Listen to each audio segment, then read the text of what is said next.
All right, everybody.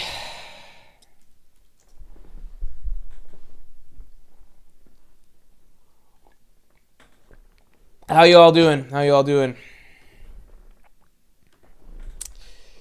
All right. Apologies. Really sorry about all that. Many time changes. We did get there in the end. So that's the good news. Can everyone hear me okay? Hello. Yeah, I'm sorry about that. Hope you guys are doing okay. I would have bumped stream to tomorrow, but the reason I can't bump, I know we got a couple supers from Tiptia. The reason we can't bump stream to tomorrow is because it's a huge mishmash of like a bunch of elements all coming together at once to be a really not convenient day. I guess you could say. Just a lot of things together. The dog is okay. Let's start with that. So our dog Casey, you guys might have seen both dogs on stream at different points in time. Casey is she's the girl. She's the older one. So she recently had something that seemed like it could be either a tumor or a blood blister. So we were like, okay, we'll wait and see. And then yesterday, it basically popped, and then it's bleeding and everything like that. So that's obviously not good. So we took her to the vet today, and basically the vet, what the vet's giving us, basically to find out what it actually is, we needed to get it cut off essentially, and then we needed to get it cut off, and then basically they're doing a test or something like that, and then the whole process didn't take that long. So we were able to go, drop her off, come home, go back, and then now she's with stitches and everything like that. So with her being with stitches, and there's like medication that you got to give her, pain medication, and then medication that just makes her sleep and everything like that. But she's super out of it. She's super weak. So there's just like a lot of oversight that's going on, basically.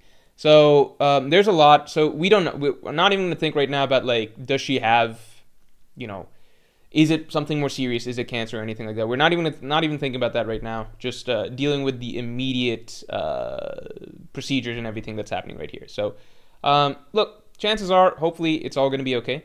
So not really thinking about that, not really worrying about that. But that was the big thing that threw off today. But today was already going to be an insane day, because the reason that the reason I can't stream tomorrow is because tomorrow it's not just a normal chapter review that's going up. Let's just say, due to sponsor reasons or whatever, we have a more significant video going. I wish I could tell you why tomorrow's video. There's some added factors. Okay, there's some added factors. Let's. It's more than a chapter review. It's not just a chapter review. For sponsor reasons, we have a more significant, more polished video going up tomorrow. So that was always the plan. And I guess I'll let you guys in. It doesn't really matter from your guys' perspective, but we're also testing out some different editors. So tomorrow's video is kind of like a trial video, and we had this planned earlier on. So it's still a really good video. I think it's a good video that addresses stuff directly out of the chapter. So watch out for this. I think it's a great theory. I don't even think it's a theory. I think it just makes perfect sense. So obviously I'm going to say that. But watch out for tomorrow's video, obviously. But this was already planned. So this was planned before any of the dog stuff. But then on top of this, all of this is coinciding with Thanksgiving. So Thursday I pretty much took off. We're doing Thanksgiving stuff. So Tuesday's video had to be written. And then tomorrow's video, which is more than a usual chapter review, it's closer to a Tuesday video. That's basically coming out tomorrow. So kind of doubling up on videos. And then basically Casey's situation, which was what we treated as basically like top priority emergency situation, right? So that was just a confluence of factors that all came together at the same time.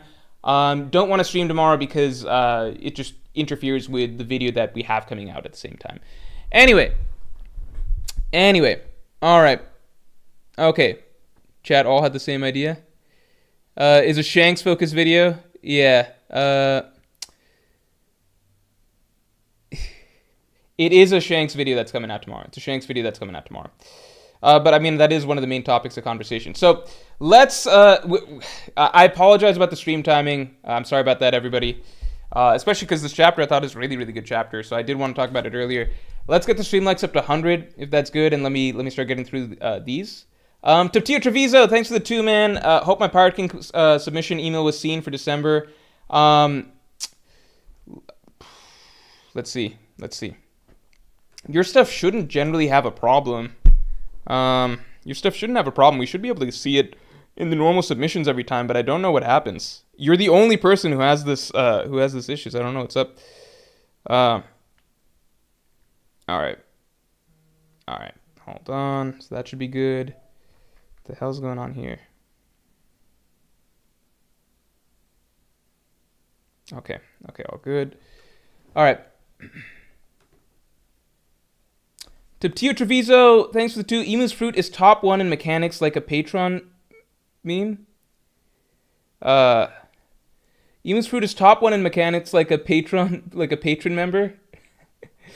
Top 1 in mechanics like a patron member. Emu's fruit is really broken. So actually, next Tuesday's video is about Emu's abilities, and I think now I'm fully settled on what Emu's abilities are. I think next Tuesday's video is like, I don't say this often, right? Because sometimes I'm like, oh, I have a theory that I think is a good theory. I think it's like a really strong theory.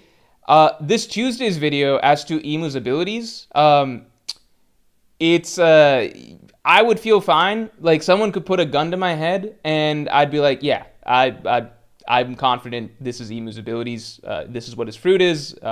This is what, actually not just his fruit, because it's a bit more than his fruit. I think this is generally what Emu's ability set is. So I don't think I say that often, but I think next Tuesday's video, I think Emu's abilities are pretty actually clearly spelled out for us in the story already. And it's not something new, because I know I've done multiple videos in the past on Emu's abilities, and that's shifted for me back and forth over time. But now it's actually consistent with something that I already previously believed, so it actually just built on that, if that makes sense.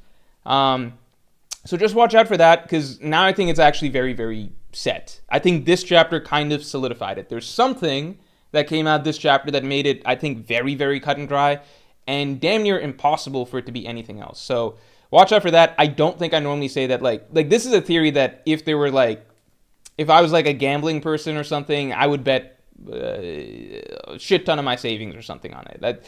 Just watch out for this. I think it's very, very cut and dry. I'd be very surprised if there's I would be genuinely very curious if people have ideas that challenge what this is, but I think that now it's just very, very cut and dry.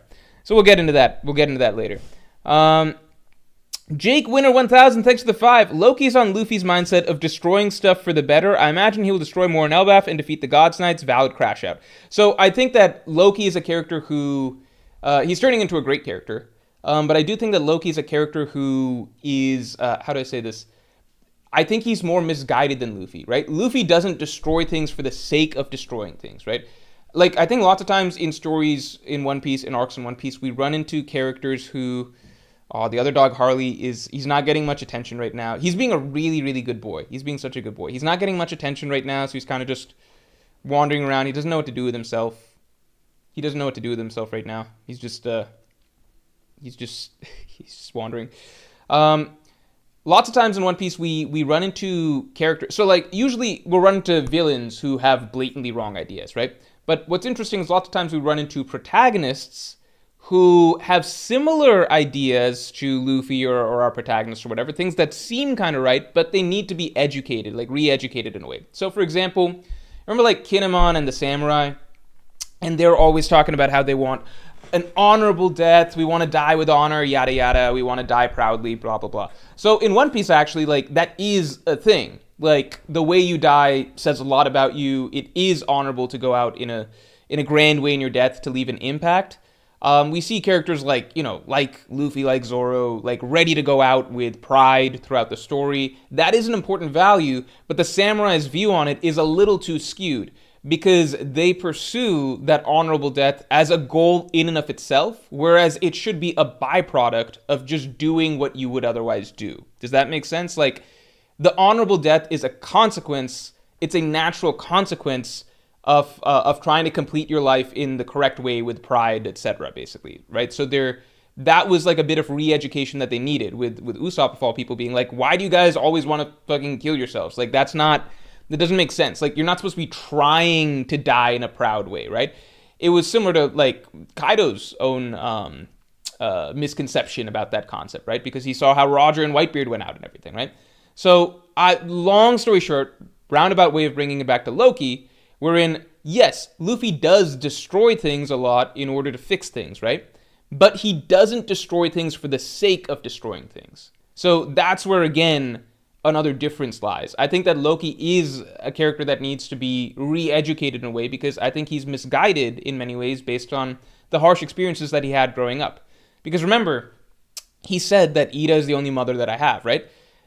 What was Ida's teaching, right? What does Ida teach Harold in the first chapter of the Harold flashback?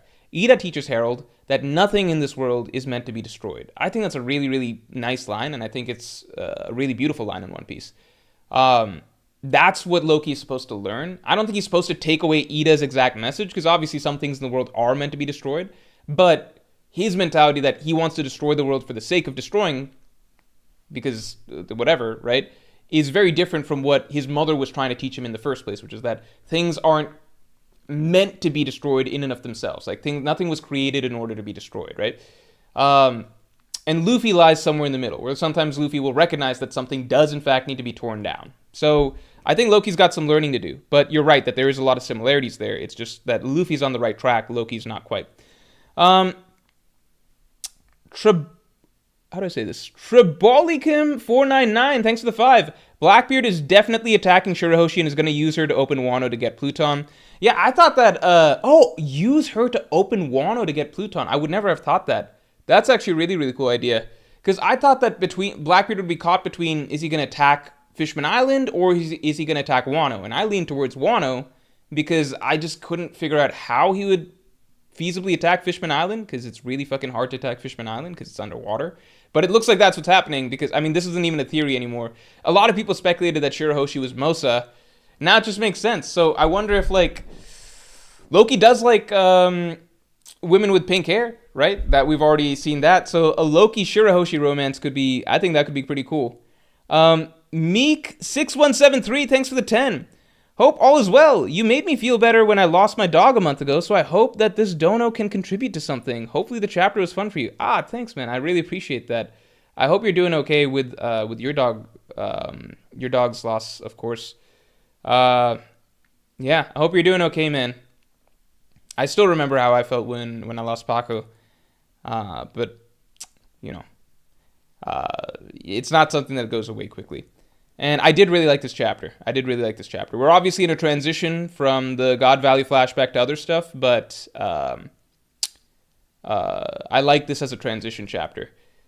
I'm looking forward to see how everything plays out with the Loki, Harold, Shanks situation, because now it does seem like Shanks is going to be a pivotal player in this part of the flashback.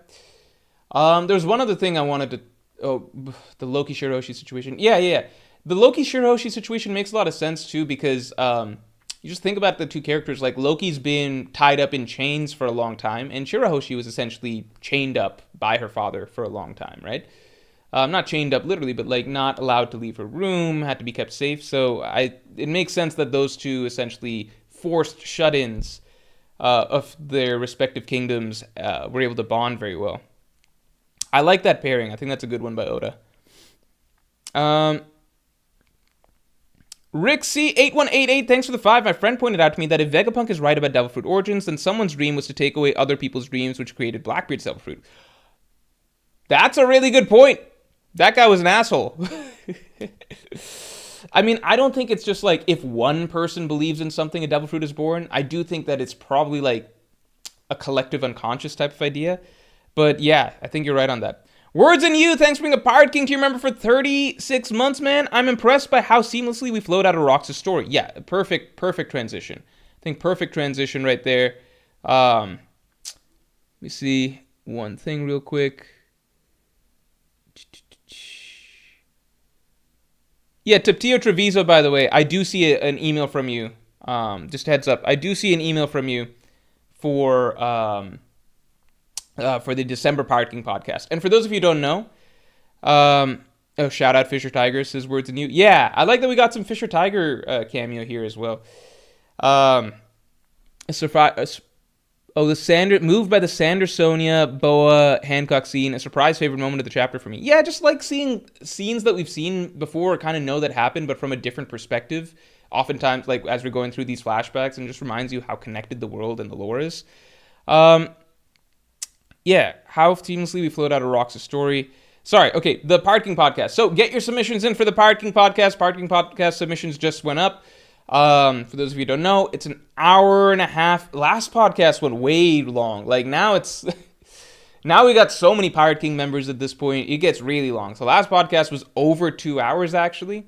So we get a shit ton of Pirate King podcast submissions. Get yours in.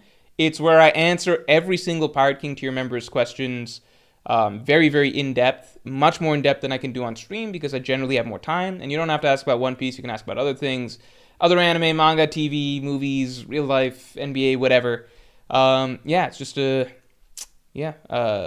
encourage you guys to check it out. And you obviously get access to all previous podcasts. And the submissions are now open. Obsidian Angel, thanks for the 10. To add to the themes of father and son this arc, Rox is a strong, honorable character whose son tarnishes the family name, and Harold is foolish and dislikable, while Loki is seen as honorable. I don't think that, I think Harold is also meant to be an honorable character, just foolish and misguided. But I think that Loki is also a little foolish and misguided. So, Loki, like, I mean, it's even mentioned that Harold and Loki are very similar in terms of how they each were in their youths. Harold just tried to become a better person and went too far in terms of what he assumed is the correct path for him to become a better person, right? In terms of like fixing Elbaf's long history of violence, etc., and trying to find peace. He just went too far down that route. Whereas Loki, it seems like it's the other way, where he is also misguided, but going the other direction, right? Loki's view that he should just destroy the world is not correct. That's not meant to be viewed as a correct stance, right? It's not like, yes, Luffy's going to destroy a lot of shit before the world can be rebuilt, but he's not going to destroy it just for the sake of destroying it. Loki's mentality is that he just wants to tear everything down, which is, it's really made clear in One Piece that that's not correct just for the sake of doing that, right? So, but you are right that the contrast between fathers and sons is really, really prevalent in the story, in this flashback so far, because you can see Rox and Blackbeard, of course, but then Garling and Shanks, and now Harold and Loki, right?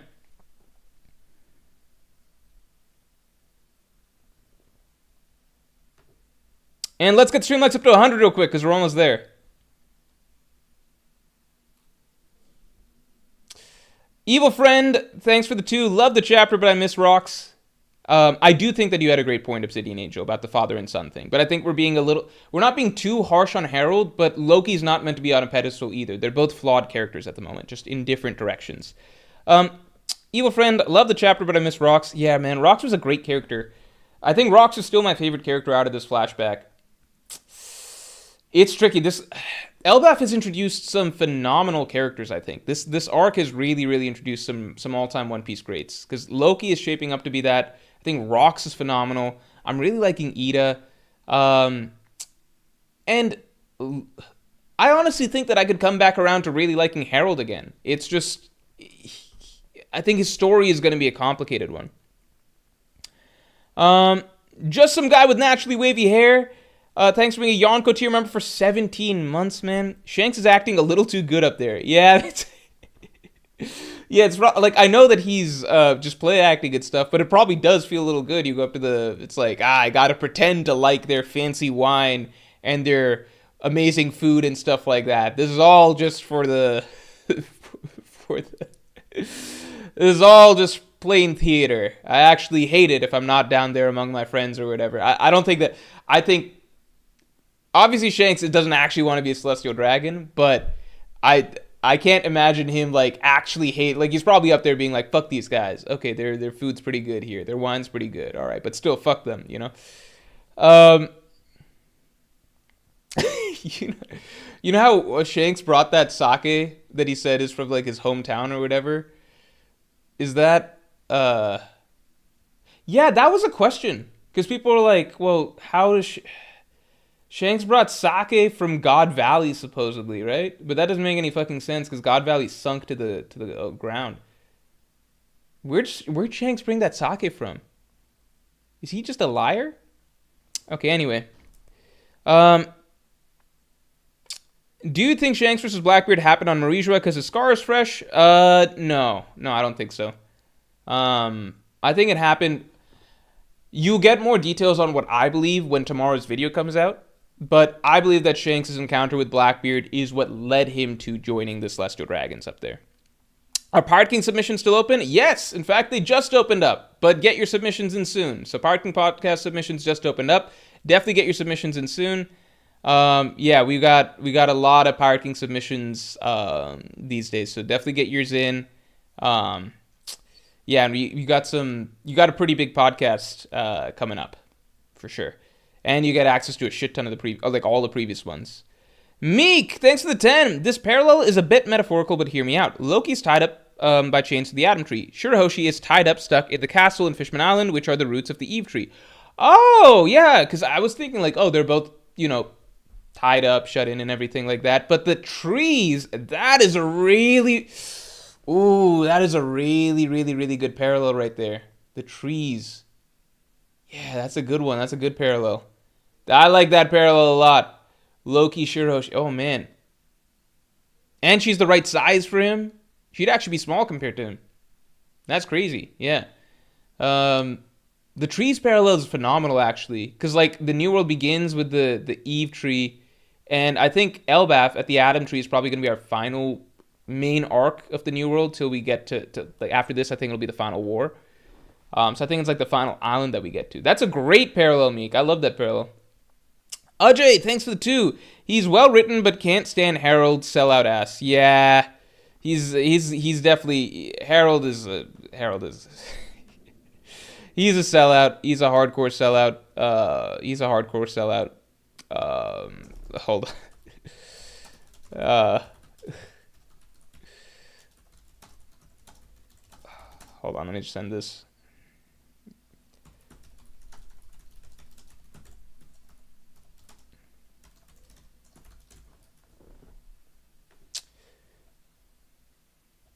Gaming Fanatic, thanks for the 5. How strong is Shamrock Morge? He is stated to be as talented as Shanks. Mihawk versus Shanks in Marisha would be crazy. It's all starting to make sense.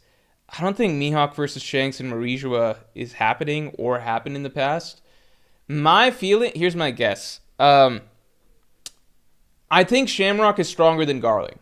The strongest Conqueror's Haki users in One Piece do not have Garling's traits. I think Garling probably has Conqueror's Haki, but the strongest ones in One Piece, the characters with the strongest Conqueror's Haki, they also possess the strongest and boldest spirits, right?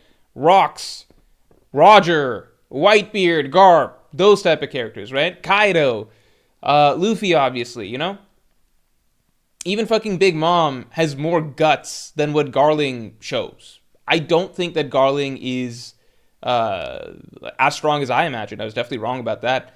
But at the same time, it's kind of could it be that Shamrock is more in line of what many of us hoped that Garling would be in terms of strength?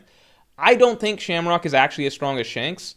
My guess would be that whenever Shanks is auditioning to be part of the Gods Knights, he's gonna temper, or not, God's Blade, God's Steel, whatever.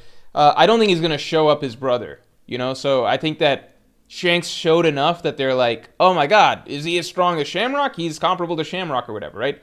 In actuality, Shanks could probably do even more than Shamrock, but he's not there to make waves. He's there to basically be look, I'm a worthy addition, and I'm a Celestial Dragon and everything, and look, I'm as good as my brother, why don't you take me, right? My guess, though, is Shamrock. Shanks, Shamrock, Garling, that'd be my guess for that family. Not really Nostrich, thanks for the 5. Imagine Oda had baby Shanks bump in the head because he's planning a scene where we see the bump on Shamrock's head in modern day. What? There's a bump on Shamrock's head in the modern day? You're saying that we switched him around or something like that? I'm a little bit confused. I guess I'm not following. There's a bump on Shamrock's head? I guess I'm confused. I guess I'm a little confused by your comment. LV369, thanks for bringing a Pirate King tier member for 33 months. Get your Pirate King submission in while you can. Who's your God Valley MVP? Mine would probably be Kuma. His story gets better and better. So actually, we did that last stream. We voted on the God Valley MVP. I think I think the general vote was for Kuma, if I remember, and then my vote was Rox. But like, I think Kuma's the MVP in a lot of ways. I voted Rox maybe because I got a bias towards Rox, and I was trying to focus more on like the God Valley flashback that we just had, and not the incident as a whole, which would include Kuma's flashback. But I think Kuma's generally voted by everybody as the MVP. Also, let's get 3 months to 150 real quick. Henchme976, thanks for the 5. Morch, who is the biggest bootlicking bum of the flashback? Sengoku or Harold? Sengoku. Definitely Sengoku. 100% Sengoku. Because, how do I say this? Sengoku is basically just like, he's being given the correct information, right? And he acknowledges the truth. But he's just like, I'm going to look the other way, right? You can see the argument being that Sengoku, what do you call? Okay, let me clarify this.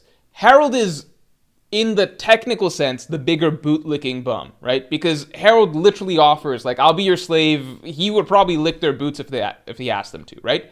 But in terms of which character can you respect more from where they're coming from, Harold, 1000%. Because with Sengoku, he understands everything, right? He is full understanding, right? He believes Garp, he believes all of that stuff, right? He believes what the Celestial Dragons do, world government does. He is willing to go along with it if he can, if he feels like he can steer things the correct way at the top. The jury's still out on whether Sengoku did even successfully steer things from like a worse direction that they could have gone. I would love to get more context on Sengoku. I'm just calling it like I see it right now, right? With Harold, he's so ignorant, it's honorable. Like, it's almost admirable how fucking stupidly ignorant he is. Because Harold, even though he's been given the correct information by Rox, like, they're using you, they're the bad guys, etc., Harold just doesn't believe that. So he's just fucking stupid, but he's not, like, a pathetic bootlicking character because from Harold's perspective, like, he's giving up everything, his pride, all of that, for the sake of his people. In any other context, what Harold's doing is really, really impressive. Like, it's actually one of the most noble, honorable things that we commend characters in One Piece for doing. It's just that Harold's fucking dumb, and he's doing it for the world government. Because he doesn't, like, that's the difference. Sengoku is told the truth by Garp. Harold is told the truth by Rox. Harold doesn't believe Rox. Sengoku believes Garp, but still chooses to do what he does, right? Harold is just an idiot. He's just dumb and easily malleable and naive, right? It's not the same, because I can still admire, if we just swap the world government out for something else, right? Like, when Luffy's bowing to the people of Drum Kingdom, and he's, like, for the sake, like, he's setting his pride aside for the sake of helping his crew, we commend that, right? That's good leadership. That's what you're supposed to do, right? Harold doing the same thing to the world government, but just in a much more extreme manner, also falls into that category. This is behavior that we tend to commend in One Piece. It's just that Harold's doing it to the wrong people, and he doesn't get that part of it, right? It's the same actions that we put on a pedestal in One Piece, just implemented by a dumbass who doesn't get that he's doing. Like, does that make sense? So I can respect what Harold's doing. He's just dumb about how he's just dumb. I can respect the character that's being shown, not the heart and the spirit are good. It's the brain that is teeny tiny. That's the problem. He's got a little peewee peanut brain. That's the issue. Okay? Sengoku, the Buddha, great brain, supposedly. We never really see it. Marineford wasn't exactly like 4D chess or anything like that. But Sengoku, the Buddha, amazing brain apparently, but I don't think he shows the spirit that Harold does.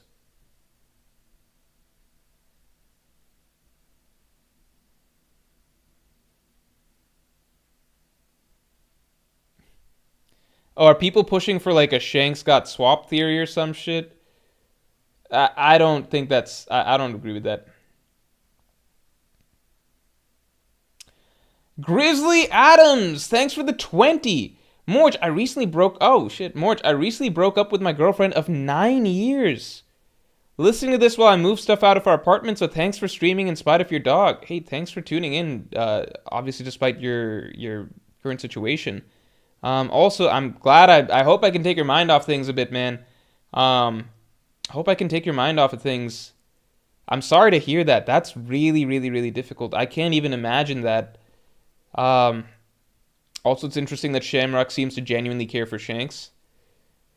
I mean, he thinks he's his celestial dragon brother. He probably knew that his brother had been lost to the world or whatever way back when. I don't know. Wouldn't he feel some sort of like jealousy or sense of competition because so far he's been the golden child or something? Maybe Shanks is like letting him sort of big bro him or something, like show me around, treat you like Aniki or whatever. I don't know. But I'm really sorry to hear that, Grizzly Adams.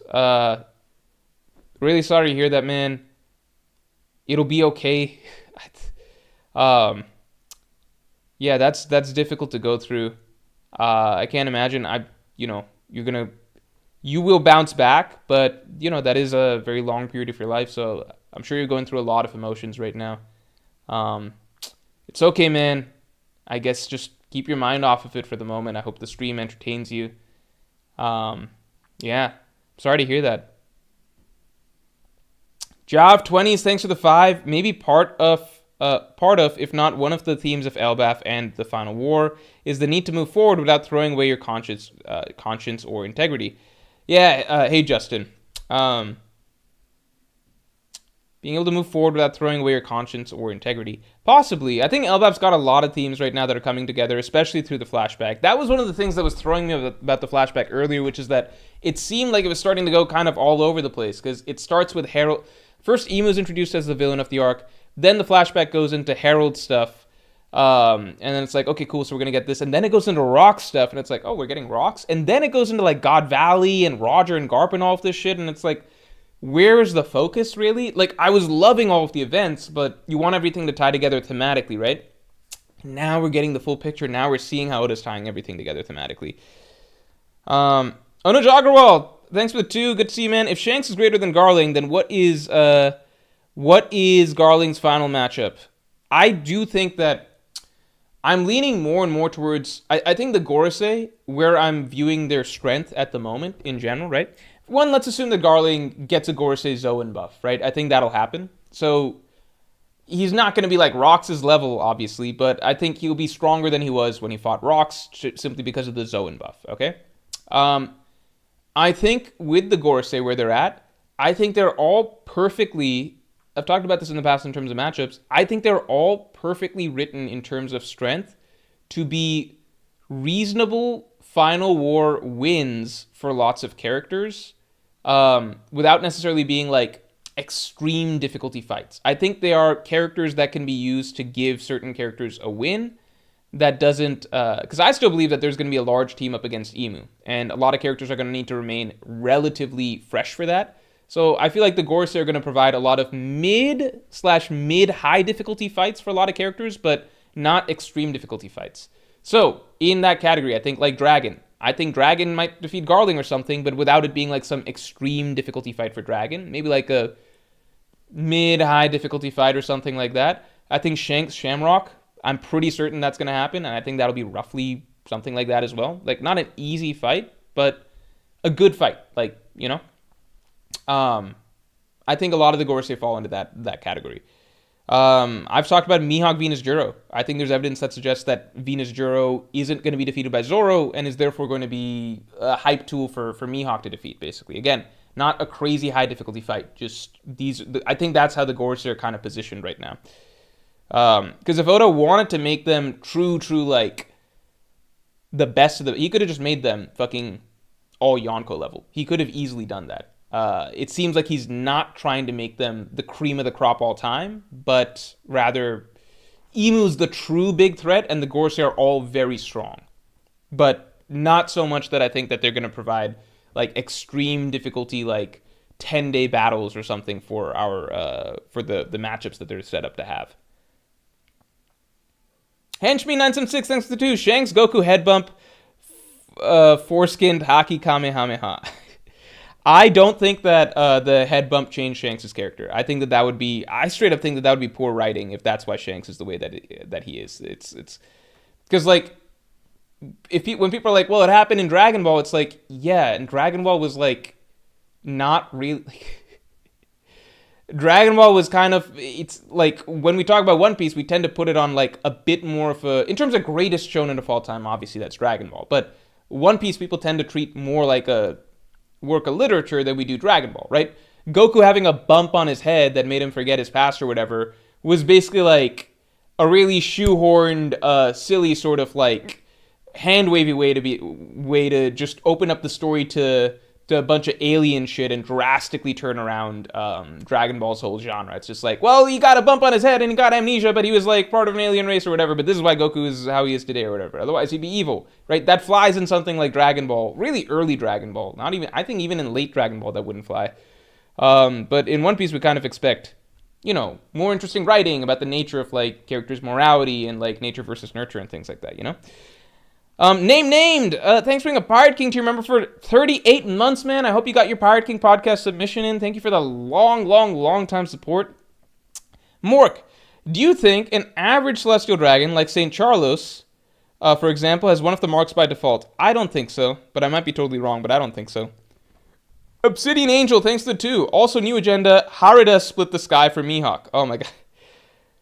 When people talk about Mihawk doing a solo sky split and they pull that panel, I genuinely don't know if they're joking or not. Like, I don't know if that's a thing that they find funny or like if there's actually a faction that believes that.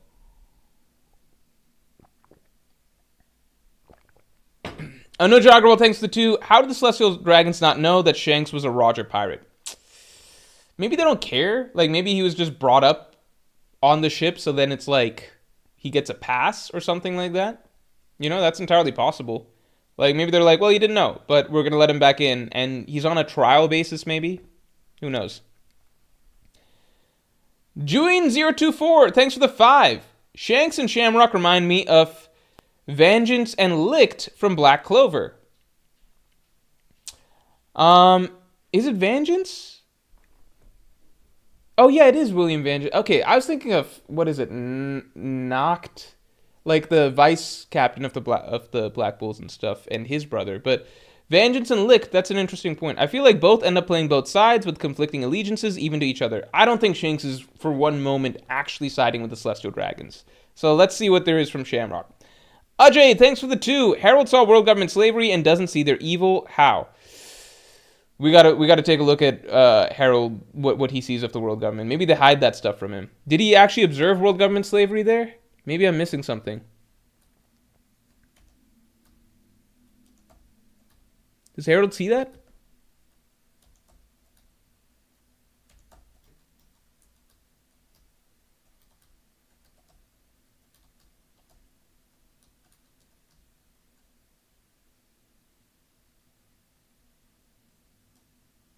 Let me see.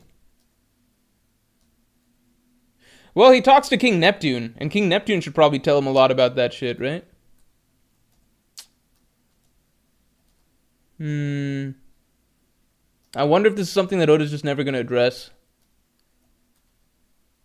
Sounds like it was pretty rough.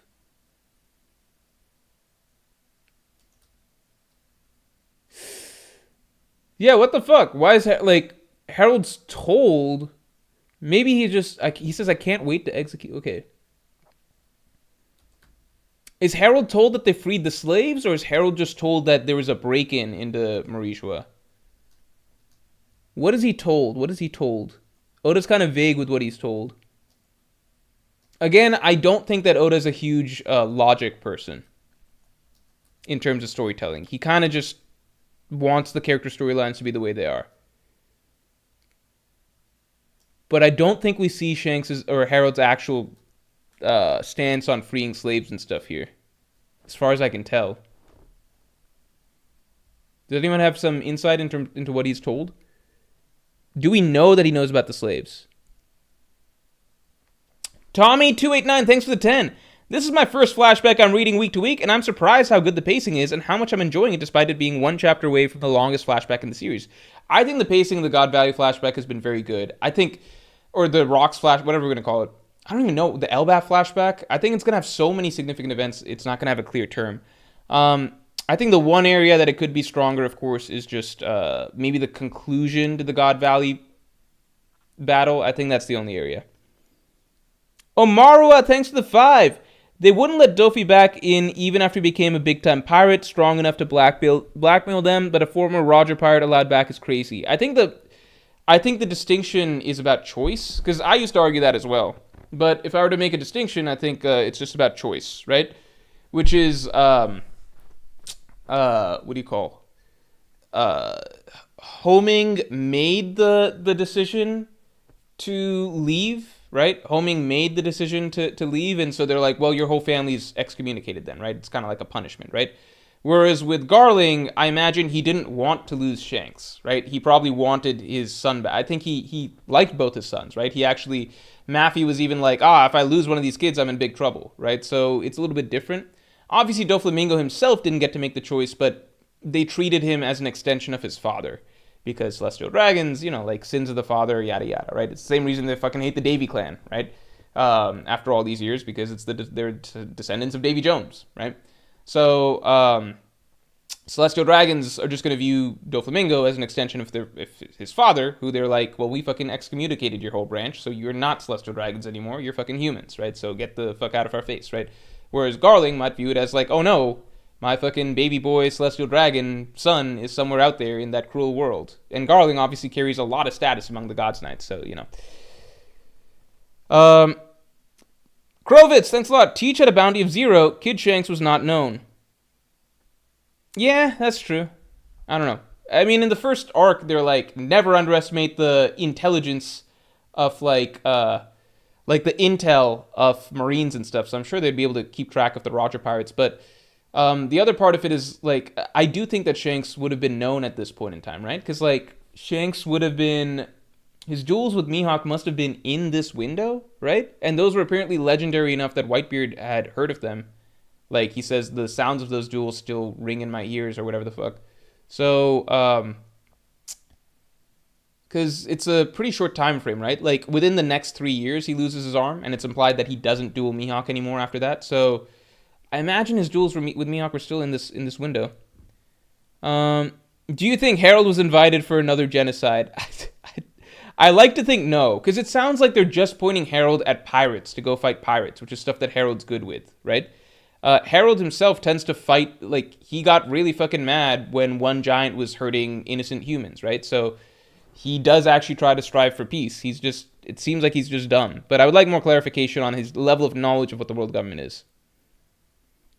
Joyboy SGLS, thanks for being a Pirate King tier member for 19 months, man. Yo, Morge, hope all is well. One Piece has returned to being the highest-selling manga this year after 7 years. I think it's a testament to how good the final saga has been, and I hope it keeps going.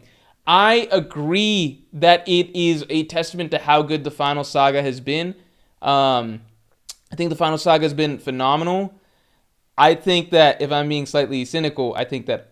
Not cynical, but I think I would have to look at One Piece's like year-to-year sales in general, but I feel like a small byproduct might be that One Piece's number one competitors, which were Chainsaw Man, Jujutsu Kaisen, ended, right? Not Chainsaw Man, sorry, Demon Slayer. Chainsaw Man was never a sales competitor. Demon Slayer and Jujutsu Kaisen ended, right?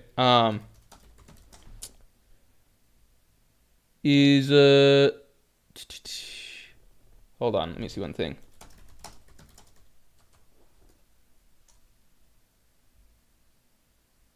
Hold on. Kind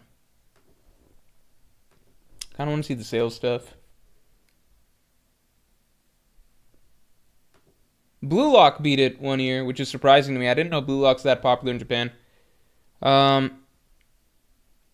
Yeah, but I do think that part of it is just competition, right? There's no other big shonen series out there right now, right? Like, it's kind of like Kagurabachi could become the next big thing, but what does Shonen Jump look like at the moment? It doesn't look too hot, right?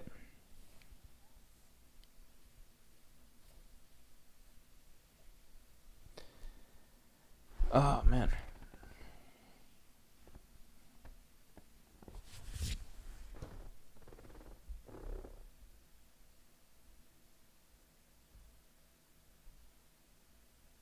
Yeah, he had his crew before he became a Holy Knight too. They probably do know, they just don't care. I mean, Shanks is very strong. So it's also just like, how are you going to say no to getting a Yonko level character if Shanks was Yonko? I assume he was Yonko level at that point. Because he was dueling me. That was like prime duels with Mihawk, right? Morge, rank Shanks, Itachi, and Aizen as actors. I think Aizen's the best actor. I think it's hard to beat Aizen as an actor because his ability is literally... Well, Itachi's got some good genjutsu, obviously. But Aizen's ability is literally like, he can just make you see whatever he wants you to see. I don't think Shanks is that good of an actor.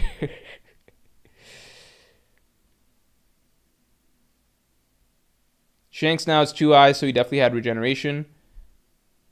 But he still has scars, so that doesn't make any sense. I figure he just got a scar over his eye. If he had regeneration, he wouldn't have scars, right? Let's reject this application for a Yonko level guy. Yeah, I don't know about that. Yeah, Kagurabachi is... There's Kingdom, but Kingdom's not a shonen, right? What's the... Morch, have you noticed Shamrock is now using Shanks' Holy Knight outfit in Elbaf? Some people pointed that out, but I don't know. Tornado says Yonko level but scarred by Blackbeard. Whatever the deal is with the Shanks Blackbeard situation, we still don't know the details. I'm not judging that at all. Like, at all.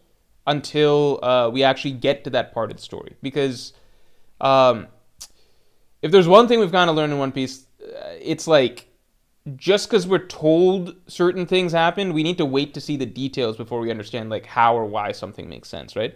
Because at the moment, what we know is that Loki somehow defeats Dami Reversied Herald by himself. That made sense to us way back when we didn't know how strong Herald is, but now we're like, okay, well, Loki probably can't beat Dami Reversied Rox by himself, so he probably can't beat Dami Reversied Herald by himself, so we need to know what the fuck happened in the actual incident, right? So with Blackbeard, same thing, right? Some random oak, thanks for the 5. Hey, Moore, do you think Rox's body sunk to Davy Jones's locker, which could be a reason Oda chose to sink the islands instead of destroying it with Uranus? Oh, that's an interesting question. That's an interesting point. Yeah, maybe. Maybe that's what happened. Maybe if Davy Jones's locker is a real thing. Somebody pointed out in another stream that, and I thought this was a great theory. Apparently it's been a long-running theory, but I haven't heard of it. That Blackbeard...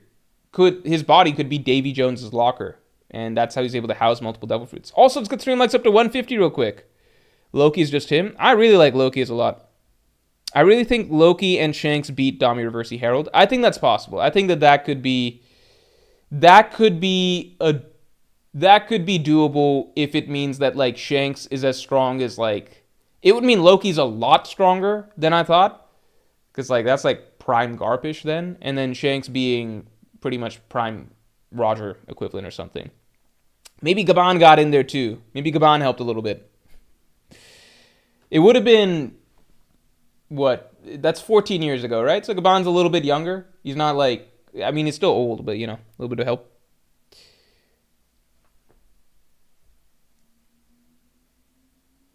It's also weird that the narrator hasn't explicitly stated that Rox died. Does the narrator need to say that? Yeah, that's the tricky thing. Why did they not clear Loki's name then? That's the really confusing thing. So I don't know. That's why there's a lot of question marks then. Did Shanks frame Loki so he could steal the Nika fruit? I'm not sharing any of my thoughts about Shanks' motivations till tomorrow, in tomorrow's video. Gaban? You mean Gabum? Why do people dislike... There's literally nothing to dislike about Gaban. He's just a cool dude. I'm convinced that any Gaban hate that I ever see is... I don't know if you're actually putting out Gaban hate or anything, but I'm convinced that any Gaban Gaban hate that I see is just like extreme toxicity from Zoro fans, because it's like Gaban's done nothing but be like a cool dude this whole time. Like he's a cool character. JR182, thanks to the 5. Do you think it's an inconsistency that Oda gives Sanji bad showings or has him lose to people he shouldn't just to hype up Zoro and Luffy? Disagree? It's funny, I think the last Pirate King podcast, I know I'm bringing up the Pirate King podcast a lot, but I think the last Pirate King podcast, that was brought up as well. Is it an inconsistency that Oda is giving Sanji bad showings or having him lose to people he shouldn't just to hype up Zoro and Luffy? No, I don't think it's an inconsistency. I'll just be straightforward. I think that Oda likes Luffy and Zoro a bit more as characters than he does Sanji. I think Oda obviously loves Luffy, and I think Oda very obviously just loves Zoro a lot. Oda is loath to make Zoro look bad. I think that's one of the reasons that the Lucci situation stuck out so much, because it was anomalous for Zoro to make Zoro, like, Oda, if you look especially throughout the New World, Oda's always, he's either kind of like hiding Zoro from characters that are too strong that might like embarrass him, or he's like having Zoro flex. Like, that's pretty much always the case. It's very rare that Oda has Zoro look bad. Even when Oda has Zoro fight characters that are stronger than him, like Fujitora or Kaido, Zoro, like, usually Zoro comes out of it with like something to write home about, you know? Like something that Zoro fans can hang their hat on, you know? So the Lucci situation is, I think, the first time, like, I'd say before the Lucci situation, if you look at all of post-time skip, the only time I can think of that, like, people were like, aha, that doesn't look that cool for Zoro. In fact, this looks pretty bad and embarrassing. It was like one moment in Zou where like Carrot attacks them, and then Zoro takes a swing at Carrot, and Carrot dodges. And I think that's it. Like, that was like a moment that would stand out. It's like, aha, this is an embarrassing showing for Zoro. And that was it for like 500, 600 chapters or some shit, right? I think the Lucci moment was the next time that happened. Yeah. So Oda doesn't like knocking those two characters. You look at early One Piece, Luffy and Zoro were always like his sketches and stuff. Like, that was always something that he always wanted to draw. Ryuma, obviously a character that is very Zoro-esque or whatever, right? Like, and that was one of Oda's first protagonists. Ryuma, I've always said, is a combination of Luffy and Zoro, but Oda's always liked that idea, right? He does, like, Luffy's always going to get the biggest wins and the biggest showings and all of that stuff. And Zoro's not going to get the as big wins or anything like that as Luffy, of course. But Oda's also going to give Zoro a cool buffer where he's just not going to make Zoro look bad, right? And so then that kind of takes you down the list one further spot. And it's like, well, somebody's got to fucking look bad.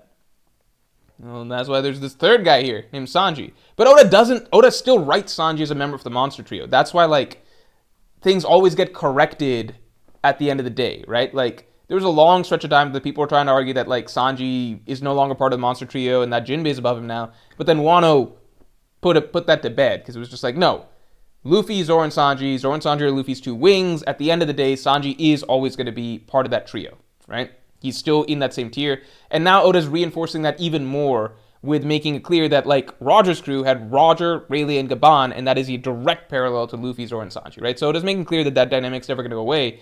It's just that it's not like everybody in that dynamic is equally loved by the author. That's just the way it is. Why is everyone acting like Zoro got humiliated by Lucci, LMAO? It's not that he got humiliated, it just wasn't the showing that people thought that Zoro would have against Lucci. You gotta remember the context. The context was before Zoro fought Lucci. The consensus argument among, like, literally, like, this was something, you can go back and see chapter reviews, Reddit or Twitter discussions, whatever the fuck. There was a lot of people saying that, like, back when Lucci was asking Luffy and Zoro to untie him, for example, people were saying that, yeah, Zoro would beat Lucci as easily as Luffy did. He would just, like, one-shot him, yada yada. Like, there's a lot of shit talk from Zoro fans. Zoro fans are putting Zoro above Lucci. Like, I was too. Like, I'm not gonna say I'm not guilty of that. I was also like, yeah, Zoro would fucking wipe the floor with Lucci, right?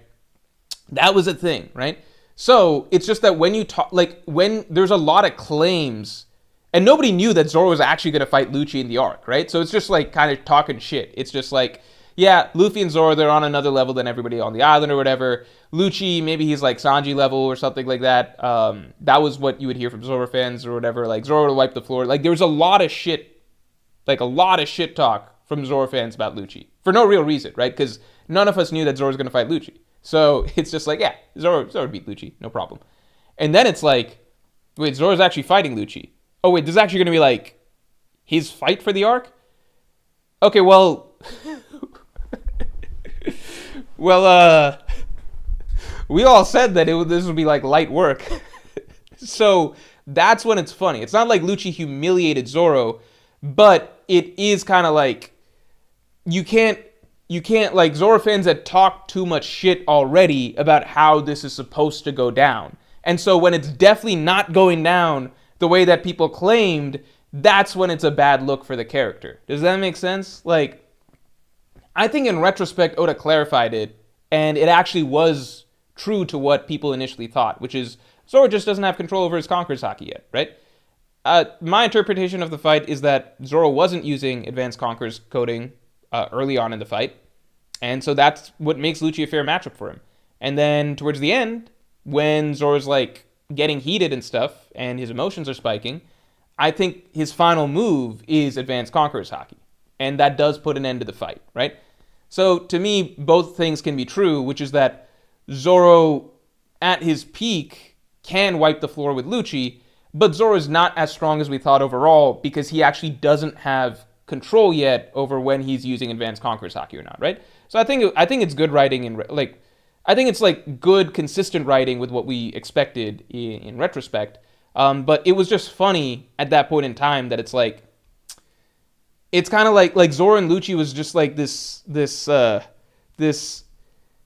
like it's kind of like when I talk a lot about how I think Zoro would beat Law, right? Like I'm talking a lot of shit about Zoro will beat Law, Zoro's obviously stronger than Law, etc., right? But you can bet your ass that like if for some reason the story led itself to a direction where suddenly like Zoro is actually fighting Law in canon, and this matchup's happening that was just not really a matchup that I ever actually thought would happen or whatever, then suddenly I'd probably be like, oh fuck, well now it's gonna be embarrassing if Law actually beats Zoro here or gives him a lot of trouble, right? So like, does that make sense? That's basically what happened there. It didn't make Zoro look bad, I guess, overall. It just made him look bad in the context of how people treated Zoro in that story so far.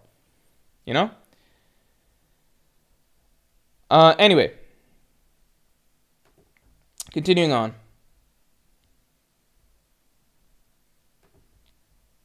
Oh my god.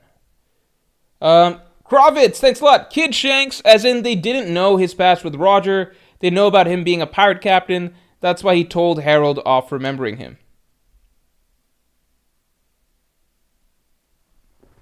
That's why he told Harold off remembering him. They don't know his past with... Oh, I see what you're saying, kind of. But how would Harold know his past as... Did Harold see Roger, the Roger Pirates or something? I don't remember that. JR saying, so do we upscale Lucci? Do we think he's higher? No, I think Lucci's scaling makes perfect sense in that, like... what do you call it seems like when Zoro's tapping into Advanced Conqueror's Haki, he can wipe the floor with Lucci, but Zoro without Conqueror's Haki, that's my interpretation of the fight, right? Your interpretation might be different. My interpretation is that when Zoro was not using Conqueror's Haki, right, because he doesn't have control over it, he can't use it on command, he was going about even with Lucci, right? And he won once he started using Advanced Conqueror's Haki. So to me, that basically puts Lucci at basically about even with pre-Advanced Conqueror's Haki Zoro. That's how I view it. So basically, I mean, to me that seems consistent. That puts Lucci below King, right? But I think still roughly in first mate territory. Yeah.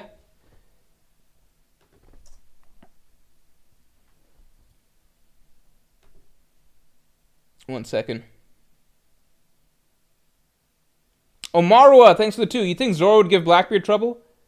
If Zoro is able to use... If Zoro can fight at... Like, if Zoro can fight the way he did against King, like, if he can use Advanced Conqueror's Haki, 100% he's giving Blackbeard.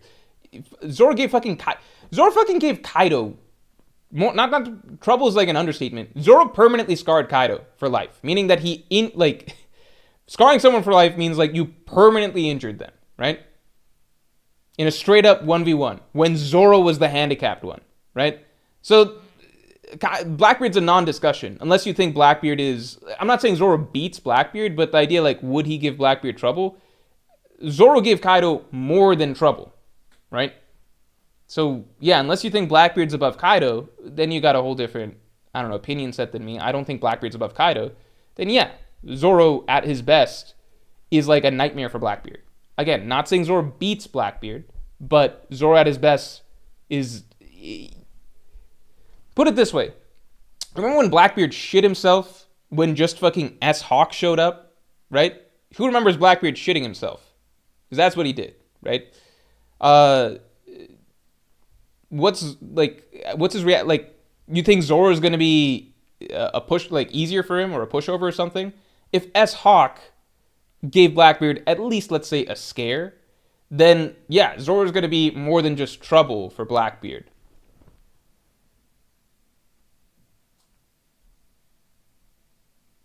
Just some guy with naturally wavy hair. Thanks for upgrading to Pirate King tier. Thanks a lot, man. I appreciate the support. Make sure you get your submission in for the Pirate King podcast. You should be able to find that under YouTube members' posts, community posts for YouTube members. Yeah, thanks for the support, man. You get access to all previous Pirate King podcasts. You can kind of check those out if you like. They're all really long, hour and a half. Last one was fucking 2 hours long. So I appreciate it, man. Thanks for the long time support. And yeah, just thanks. HPYKXCD thanks to 2. Sanji greater than Zoro without advanced Conqueror's Haki, in my opinion. I think there's a solid, yeah, that's like a debatable thing. That's a solid argument. Yeah, I think you could definitely argue that. I definitely think, I actually would lean towards agreeing with that. I would agree with that. Yeah. I would agree with that. Note, I believe that literally everything in the story establishes that Ashura is advanced Conqueror's Haki, but I know that that's some people disagree or something. I consider Ashura Zoro's peak, right? So I would say, if you're counting Ashura as part of advanced Conqueror's Haki, right, then I would agree with the statement that Sanji, Ifrit, Jambe, etc., is above Zoro without advanced Conqueror's Haki, like, meaning not King of Hell, not Ashura Zoro. That I would agree with that. Marua, thanks for the 2. I'm implying Zoro and Law are close in strength. Oh, okay, so you're agreeing. I agree Zoro and Law are close. I agree that they're close in strength. I do think that Zoro would beat Law, you know? No, Joggerwall, thanks for the 5. Why would Harold remember Shanks if not for a Roger Pirates encounter in the New World? Also, did Emu Dami reverse Harold to avoid another Shanks encounter? Yeah, you must be right. There's something I'm missing there. I gotta reread that section.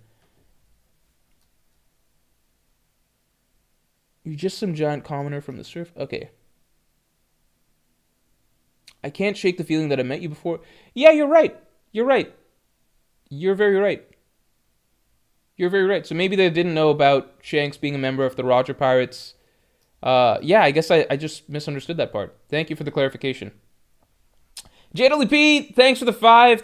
Thanks, man. Hey, Morge, not sure if it was already mentioned, but Emu has got to have the Sea Devil Fruit, right? Or something very similar.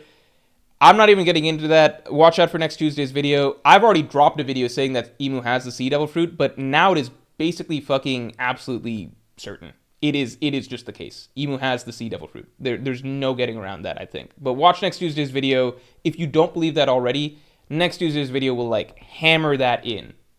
It will hammer that. I think it is almost impossible to get around.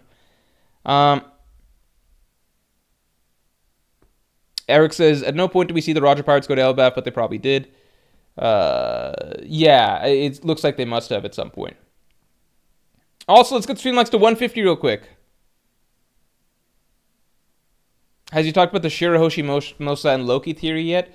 I mean, do people call that a theory? I feel like this chapter just confirms it, unless Oda wants to do like a big twist, but it just makes sense, and a lot of things click, and there's parallels between the two characters, both imprisoned in a sense, you know, for the most of their lives.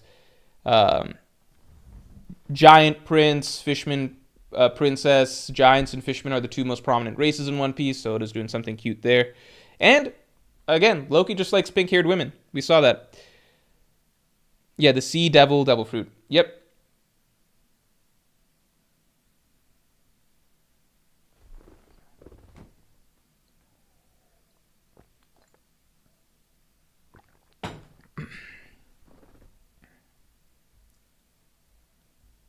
So Loki gonna cheat on Lola? No, she rejected him.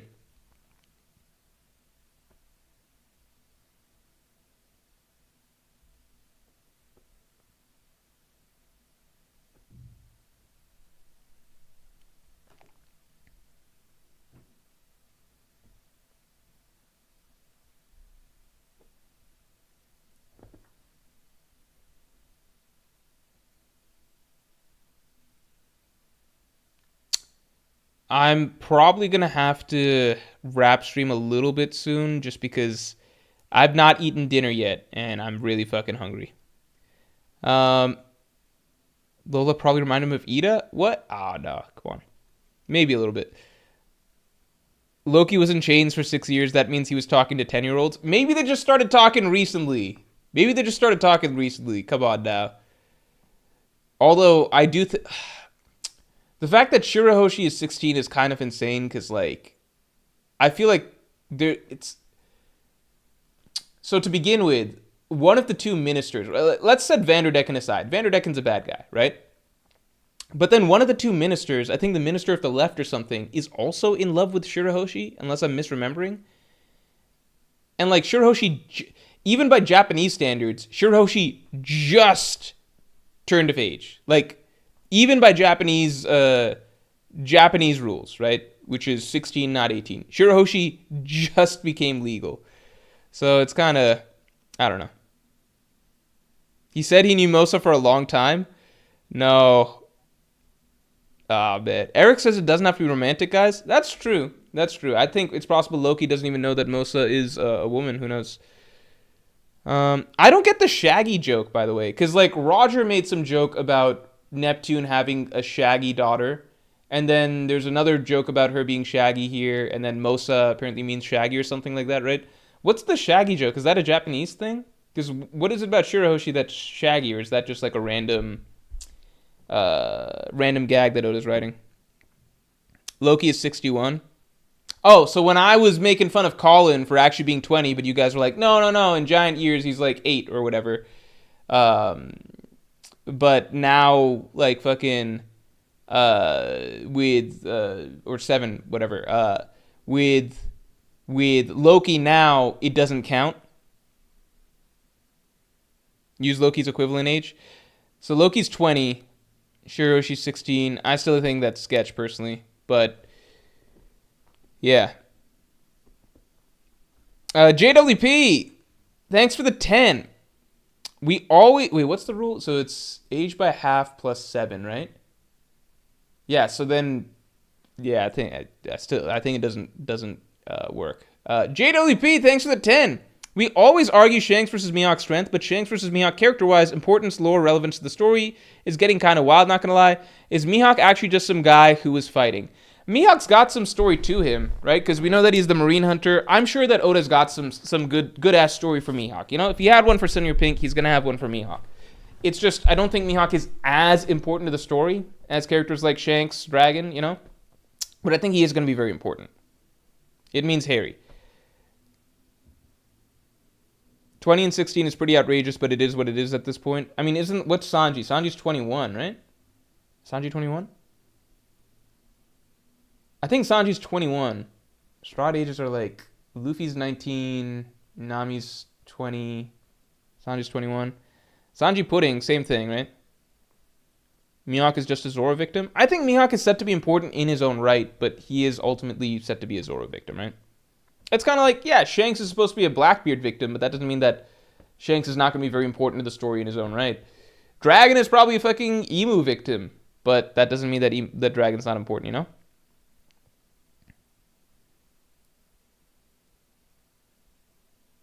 Wait, yeah, that gets complicated. 9 years from now, Shirahoshi will be 25 and Loki will be 24. Well, I guess it's not... that's already addressed in the story. That's why Gaban and, like, Ripley and stuff doesn't work out. Anuj Agarwal, thanks for the 10. What info did Shanks have for Harold that would have caused Emu to expedite the Dami Reversi? How did bootlicking Harold betray Emu? Nika Fruit, Blackbeard Scar joining Celestial Dragon, Shanks, Loki, Who's Who are all close in time. Not saying anything. Watch out for tomorrow's video. Not even next Tuesday's video. Watch out for tomorrow's video.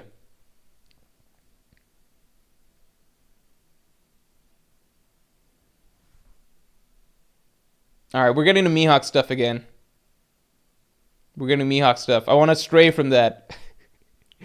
It's too late at night, and I've had too hectic of a day to get into Mihawk discussions. Shanks, Mihawk stuff.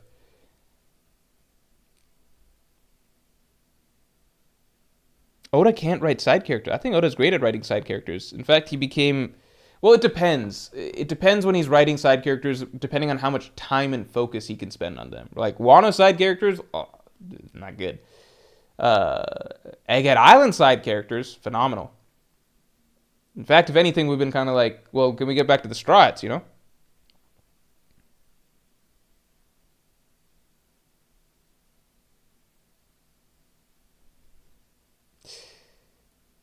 At this point, you can't talk about Shanks without Mihawk mentioned.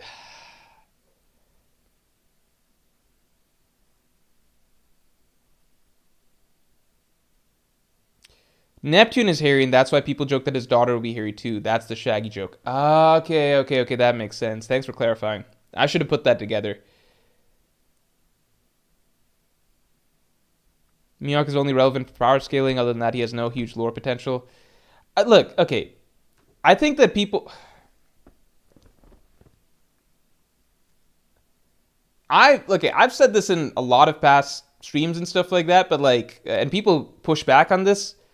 I consider Mihawk to be a Yonko right now. Not like Yonko level. I consider him to be a Yonko.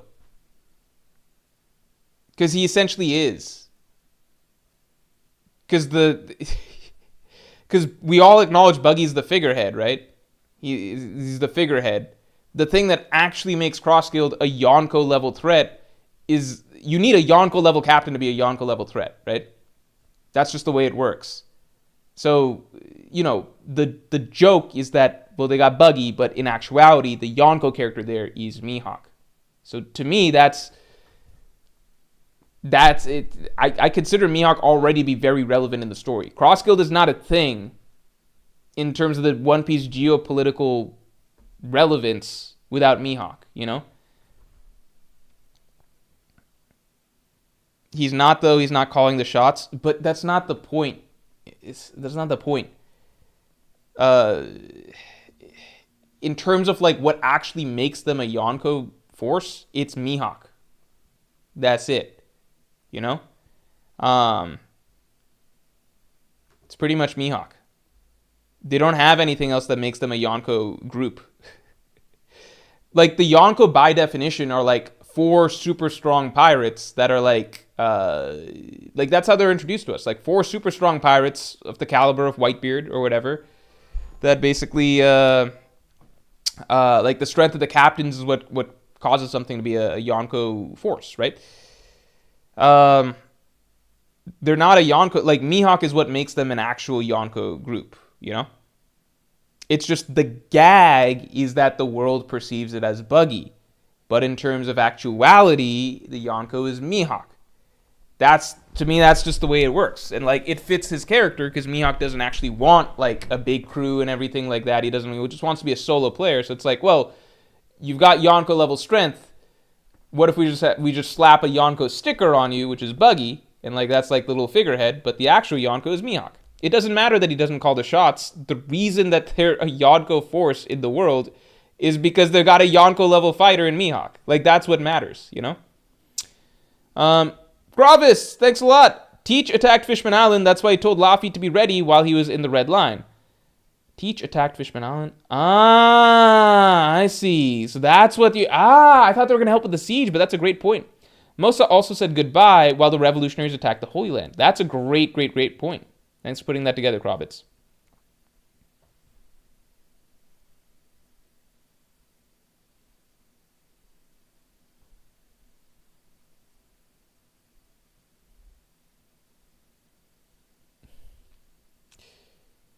All right. This community's, Veiji Vice says, this community's just impatient with character development. Let Oda cook with Mihawk. Remember all the dragon slander before God Valley? Yeah, like, we're just getting to the characters one by one, you know? They can't all be, like, completely fleshed out right away. I don't think Mihawk's as important to the story as, like, Shanks or Dragon. Like, definitely not. He's not as important. But he is important. Just want to give people some reminders, right? I think Oda tends to establish very important core tenets of the story very early on, right? So, Chapter 1. Can someone tell me who's introduced in Chapter 1? Who's Chapter 1? Who's Chapter 1?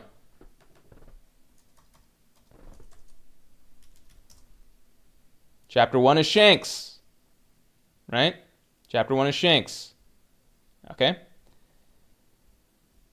All right. Now, what's chapter 100? What's chapter 100?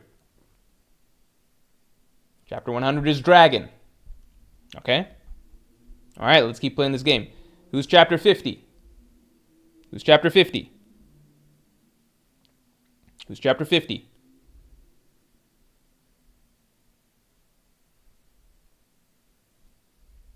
See what I'm getting at? See where I'm going? I do think that Oda's three... Like, when we get to the end game, right? Obviously, the main characters are the Straughts and everything like that, right? I think the three most impactful... like, how do I explain? The three strongest good guy characters in the final war are going to be Shanks, Dragon, Mihawk.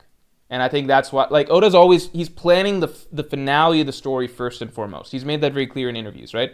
So I think that generally speaking, the earlier in One Piece that you go, the more core tenets of the story you see planted, right? Like, Oda planted the concept of the three great powers and stuff in the first 100 chapters, obviously of the One Piece, you know, and he's introducing the characters that are going to be most pivotal in the final battle there, right?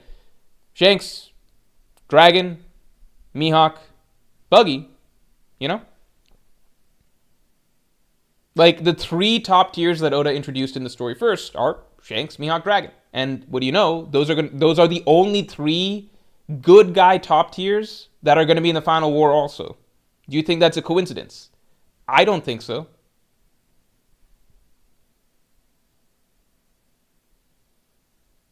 I don't think so. Oda hasn't done a terrible job with Mihawk as a character. He just hasn't gotten to writing him yet. Again, that, like, the Dragon example someone just brought up earlier fits. Oda didn't write jack shit good writing for Dragon up till the God Valley flashback, and now we understand Dragon better, you know? Nah, Roger. Yeah, sure, Roger was in chapter 1 too. That's technically true. But you know what I mean? Like, actually, story, like modern day. Let's say modern day still alive, right? So, there's... What do you know, right? I think it's pretty straightforward. In the final war, there are only three good guy top tiers, right? Like Yonko level characters, right? In the final war, only three Yonko level good guy characters, right? Which is Shanks, Dragon, Mihawk, right? Shanks, Dragon, Mihawk are also the only three top tiers that Oda introduced in the first 100 chapters of the story, in the prologue before the legend begins, right? Which is chapter 100, the Grand Line, right? So, it's just, I think his planning is pretty clear. He's including the things that he thinks are significant right away.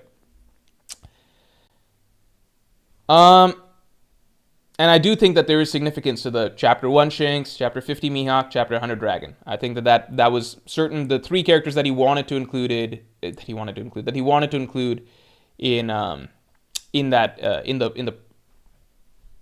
the prologue section of the story, essentially. Vishalinal, thanks for the 2 more. Do you plan to make a Buggy origin video soon? No, not really. Not really. Joggerwell, thanks for the 2. When does Mihawk fight Zoro if he's in the final war?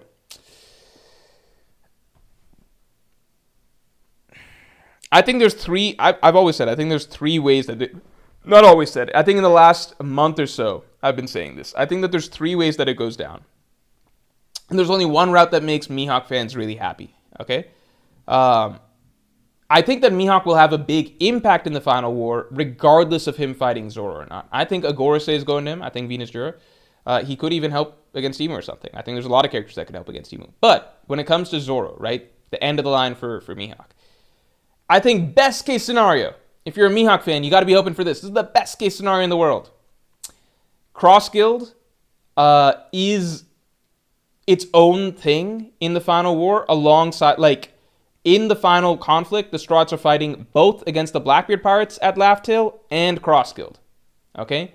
And Zoro basically has to step up to fight the Yonko fighter of Cross Guild, because that's his, you know... I think that's one of the coolest, most symbolic ways that Oda can show, or that Zoro can show his value as Luffy's right hand, whatever you want to consider him, right? Which would be stepping up to fight basically the powerhouse of another Yonko crew in Luffy's stead, right? Normally, Luffy's needed to fight the Yonko fighters. Zoro stepping up to do it, like, and take on Cross-Guild, this other Yonko crew's strongest fighter, would be one of the coolest ways that you can contribute as a right hand, right? That would be really cool. Here are the other options. Option 2, which Mihawk fans will hate, but whether they like it or not, they gotta accept that it's a actual possibility. Mihawk gets Dami reversied, and Zoro has to fight that version of Mihawk. And if you think Oda would never do that to Mihawk, well, he just did that to Rox, who is a fuck ton more important than Mihawk, and is probably the greatest pirate that ever lived in One Piece, right? Regardless of how history erased him, in terms of achievements, significance, impact within the pirate world, Rox is like the greatest pirate who ever lived, right? Rox is a more significant character than Mihawk.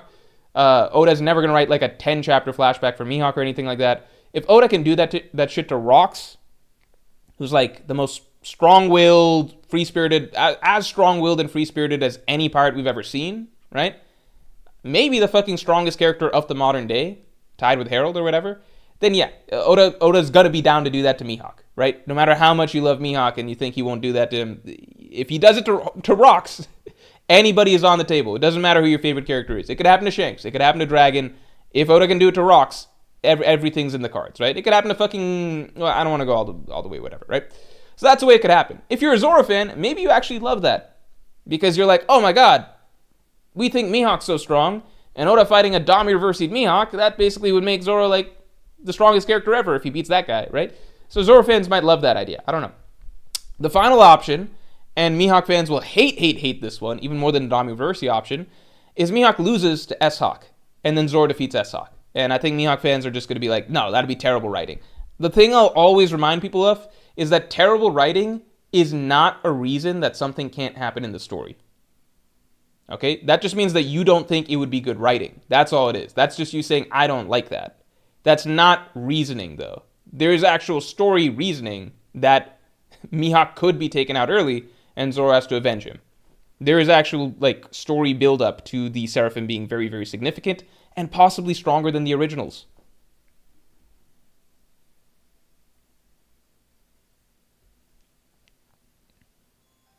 Yeah, losing to S-Hawk is stupid. Hey, I'm on board. But Oda has actually put in a shit ton of time establishing that the Seraphim are supposed to be stronger than the original Shichibukai once they reach their peak. So you can't say that Oda didn't put in a shit ton of time establishing that we should not be surprised if the Seraphim are stronger than the Shichibukai. Because Oda pretty much did everything in his power to tell us, hey, the Seraphim are built to be stronger than the original Shichibukai, right? Whether they actually are or not, we don't know. We can't predict that part of the story, but you can't say BS if it turns out to be true, because Oda basically spent like all of post-time skip setting up experiments after experiments and being like, okay, like these are all the things the Grand Line scientists are working on, and Vegapunk in particular is working to combine all these experiments into one ultimate experiment, and he calls these the Seraphim, and he says that they're supposed to be stronger than the original Shichibukai, right? So there's a shit ton of story build-up. Just because you don't like the possibility that this is where the story's going doesn't change the fact that Oda's set up a shit ton in advance, right? It wouldn't be an ass pull. It would be, if anything, there's a worrying amount of writing that's gone into how strong the Seraphim are supposed to be when they're grown up. Anyway. Unurged, thanks a lot. Why would losing to S-Hawk be stupid? Because I think a lot of people feel that, a lot of people love Mihawk alongside Zoro, right? So a lot of people feel like that needs to take place. Like it has to be Zoro versus Mihawk. It can't be Zoro versus an evil version of Mihawk. It needs to be Zoro versus Mihawk, like the original duel suggested, right? That doesn't mean that that's what's on Oda's mind, all right?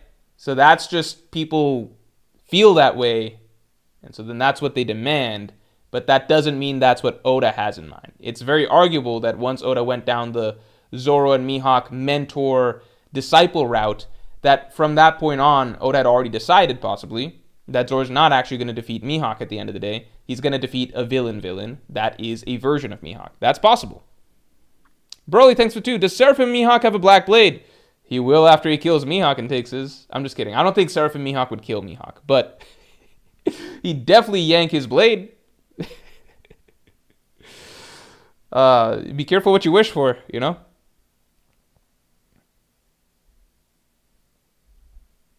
I think you have to read chapter 51 again, Morge. Look, I don't. I'm not saying that'd be bad or good writing or bad writing. I'm not saying any of that. Okay? I know what's said in chapter 51. I know what's said in chapter 51. I'm just saying that doesn't mean that has to happen. I could really go through and give you a laundry list of things in One Piece that are supposed to happen, that characters say this was going to happen or that needs to happen or something, that don't actually happen. All right? By the way, Zoro does lose again. So if you want to be technical, the oath is broken like next arc, right? We all had to kind of like put in qualifications that aren't stated in story, but we had to be like, okay, well, you know what? Zoro can't lose to a swordsman. That's like actually the new rule. All right? Although Arlong's kind of a swordsman, but you know, whatever. That's what Zoro meant, right? So like, if you want to be technical, the oath was already broken a long time back. Kravitz, thanks a lot. Adult plus Devil Fruit Seraphim of Zebek or Dami Zebek?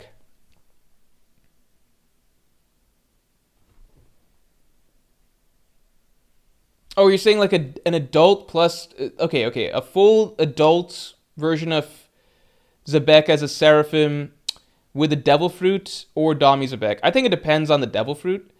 I think I'll default to Dami Zebek because I think Dami Zebek is the one that amplifies his Haki. Adult Zebek would be gigantified, so he'd be bigger, stronger. He would have Lunarian powers, so more durable. And I think it comes down to the Devil Fruit, but I default to Dami Reversi Zebek because Seraphim Zebek would still have the same Haki level, theoretically, as normal Zebek. And Dami Reversi is the thing that seems to increase your Haki, and I'm always going to lean towards... Like, if I don't have any further information, I'm going to lean towards a Haki boost over anything.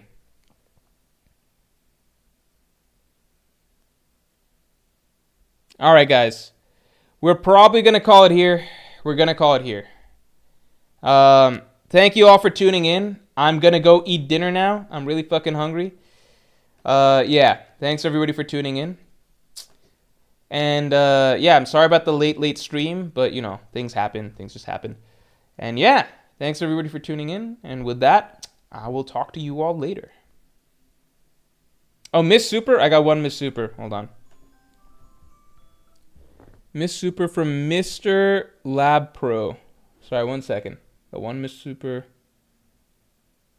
Oh, Mr. Lab Pro. Mihawk's so mad he lost his regenerating plaything. That's funny. That's funny. Oh, wait, and I missed JWP's other message. I'm sorry, JWP. Thanks for the 10. I'm sorry about this, man. I'm sorry about this. JWP, I got you. Thanks for the 10. Hot take, Kuma saving everyone on God Valley indirectly caused way more harm because he saved 599 fodder randoms and Blackbeard, who has no doubt killed more than 600 people. Lol. That's true. That's true. But what if, in the long run, Blackbeard is the final piece to defeating Emu, you know? And then Luffy will take care of Blackbeard afterwards or whatever. But, you know, in the long run, if Blackbeard is the final key to defeating Emu, maybe it all worked out, you know? Maybe it all worked out. Sorry about that, JWP. All right, with that, I will talk to you all later. Thank you all for tuning in.